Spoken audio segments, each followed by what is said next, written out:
पावसाला सुरुवात झालेली आहे आणि पावसादरम्यान उद्भवणाऱ्या आपत्तीशी दोन हात करण्यासाठी ठाणे महापालिकेची आपत्ती व्यवस्थापन यंत्रणा आणि TDRFची टीम जी आहे ती सज्ज झालेली आहे।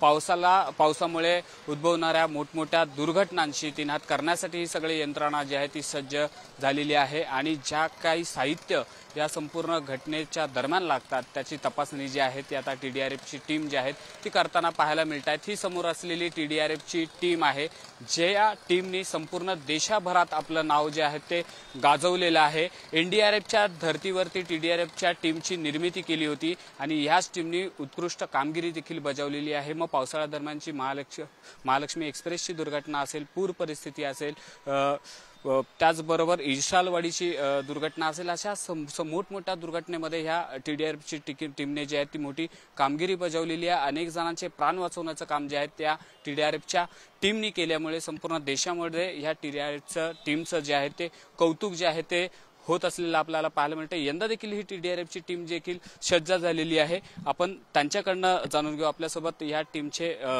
सदस्य आहेत सचिन दुबे सर, आपण त्यांच्याकडनं जाणून घेऊ। पावसाला सुरुवात झालेली आहे, टीम सज्ज झालेली आहे, कशा प्रकारे टीम आता सज्ज करण्यात आलेली आहे? नक्कीच आपल्या ठाणे आपत्ती प्रतिसाद दल TDRF टीमकडे जे बी साधन सामुग्री आहेत त्यामध्ये असेल कटर असेल, त्याच्यानंतर उडण कटर असेल, कॉन्क्रीट कटर असेल, हायड्रोलिक पंप असतील, ही सर्व साधन सामुग्री आपण अद्ययावत ठेवलेली आहे। तसे आपले जे 30 जवान आहेत ठाणे आपत्ती प्रतिसाद दलाकडे, तेही कोणतीही आपत्ती आली तर त्या आपत्तीला तोंड देण्यासाठी ही पूर्ण टीम सज्ज झालेली आहे। नक्की 2018 पासून आपली टीम स्थापन झाली। 2018 स्थापन झाल्यापासून आपण आतापर्यंत लँडस्लाइड असेल, त्यानंतर बिल्डिंग कॉलॅप्स असेल, त्यानंतर फ्लड रेस्क्यू असेल, असे सर्व कॉल आपल्या TDRF टीमने केलेले आहेत आणि त्याच TDRF टीमच्या कॉलमधून जो अनुभव आपल्या जवानांनी घेतला आहे त्या अनुभवातून आपण येणारा जो पावसाळा आहे त्याला तोंड देण्यासाठी आपली टीम पूर्णपणे सज्ज झालेली आहे। यंदा देखील पूर परिस्थिती जी आहे कुठे उद्भवू नये, पण जर तशी जर घटना घडलीस किंवा माळीण असेल, इर्शालवाडी असेल, अशा जर घटना घडल्या तर कुठल्या यंत्रणा आपल्याकडे सज्ज आहेत? नक्कीच पूर परिस्थिती जर निर्माण झाली तर आपल्याकडे जी ठाणे आपत्ती प्रतिसाद दलाकडे जी बोट आहे ती आपण सज्ज ठेवलेली आहे आणि लँडस्लाइड जर झाली, लँडस्लाइडला पूर्णपणे तोंड देण्याची, कारण आपल्याकडे TDRF जवानांकडे पहिला अनुभव नव्हता, परंतु आता तळई असेल किंवा इर्शालवाडी असेल असे 2 मोठाले कॉल झाले आणि त्या मोठ्या कॉलमध्ये आपल्या TDRF टीमने अतिशय उत्कृष्टपणे युद्ध पातळीवरती काम करून त्या ठिकाणी रेस्क्यू ऑपरेशन आपण केलं। तोच एक खूप मोठा अनुभव आहे। त्यामुळे कोणतीही लँडस्लाइड झाली किंवा पूर परिस्थिती निर्माण झाली तर त्याला तोंड देण्यासाठी ही TDRF टीम पूर्णपणे सज्ज आहे।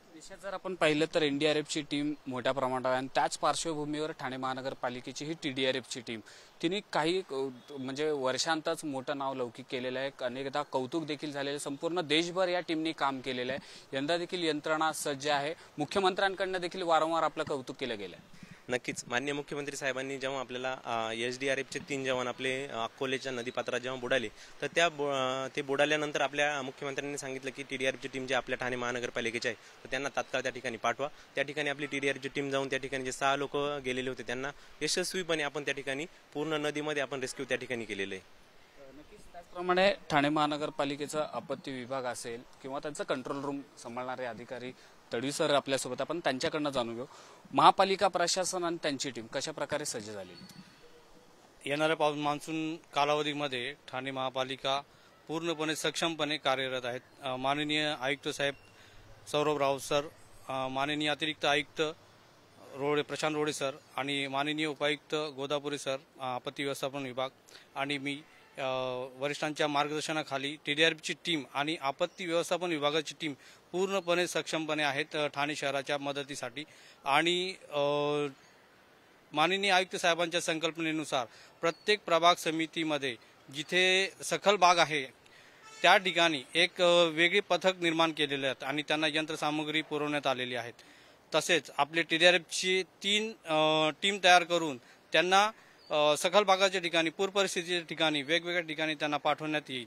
तसेच इमारत कोसळण्याच्या ठिकाणी बरेचसे इक्विपमेंट असे आहेत आपल्याकडे की तिथे ते उपयोगाला येऊ शकतात। TDRFची टीम ही NDRFची टीमच्या धर्तीवर चांगल्या अनुभवी प्रमाणे काम करणार आहेत आणि 15 तारखेपासून आपले ठाणे महापालिकेकडे NDRFची टीम पण येत आहेत, तर त्यांचीही आपल्याला मोठ्या प्रमाणात मदत होणार आहे।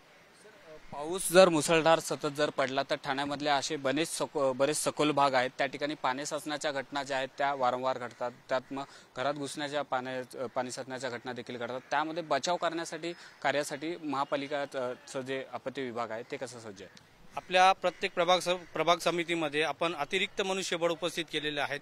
त्यांना एक व्हेकल दिलेलं आहे. त्या व्हेकलमध्ये विविध प्रकारची यंत्रसामुग्री आहे आणि ज्या ठिकाणी पूर परिस्थिती निर्माण होईल तर सदरची टीम तात्काळ तिथे रिस्पॉन्स करणार आहे.